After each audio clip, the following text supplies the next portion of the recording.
Bidang! Bidang! What? Bidang! Tara ba? Dali, may sabihin ako sa'yo.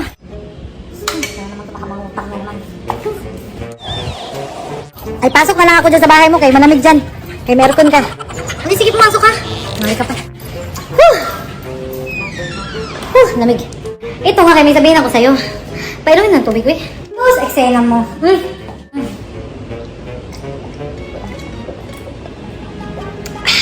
Ay, salamat na kayo ng tubig. Layo kayo ng nilakad ko. Kaya nagpunta ako sa'yo dito. Nabigyan ka ba ng ayuda? Wala nga.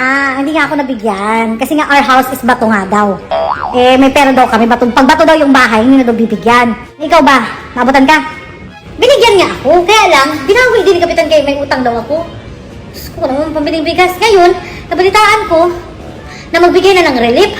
Nakita ko sa Facebook na ang mayor nag-post na nabigay na dito sa barangay 123 ang mga relief good.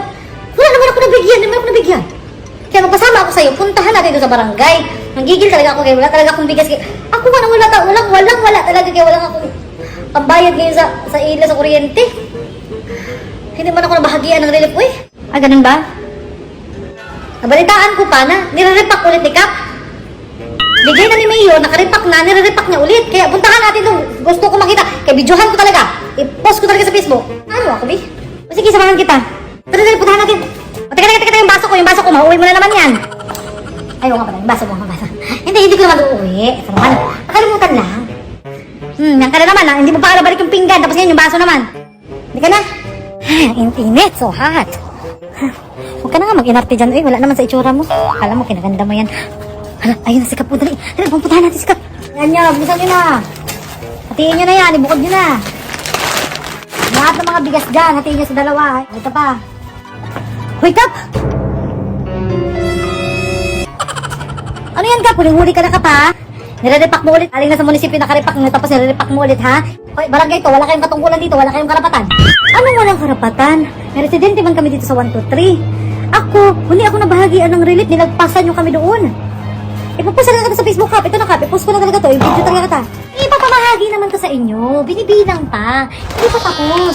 Saka bakit pa kayo lumalabas? Alam niyo naman ayoko pinapalabas kayo eh. Kasi ayoko kayo magkakasakit. Kaya nga tayo may quarantine. Kaya naglalabas pa kayo. Ibibigay naman to sa inyo mamaya. Siyempre binibilang pa eh. Ha? Ayaw nga, no? Eh, di mo kagad kasi sinabi, Kap. Mali ba namin? Eh, sugod kasi kayo ng sugod eh. Nagmamadali kayo eh, ha? Sige, tatago ko na tong cellphone ko. O, ito na. Yan, kompleto yan ha. Delata, corned beef, noodles, saka bigas. O, okay na. 5 kilong bigas yan ha. O, ayan. Kahit i-video mo. Sige na. Salamat Kap ha. Tapos na. Quits. O, teka. Ha? Alam mo ganito gawin natin para mas maganda? May naisip ako idea. Kaya parang hindi kayo ubos biyaya. Ha? Gawin natin, hatiin natin sa dalawa.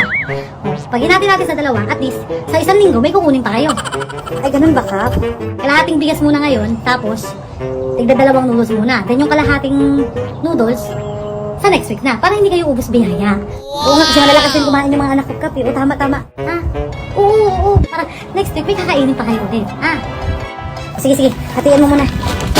Okay yung ganun. O, sige. Gawin natin yun. Hatiin natin itong bigas. Hatiin natin yung bigas. I-repack natin ulit. Pati yung noodles, i-repack ulit natin ulit. O, di ba? Mas magandang idea yung gano'n. Para may balance pa kayo.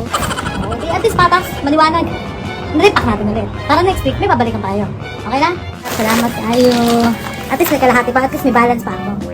Okay, ayos. Oo nga. Teka lang. Diba ako na... Ganon din yun eh. Parang nangupit yun eh.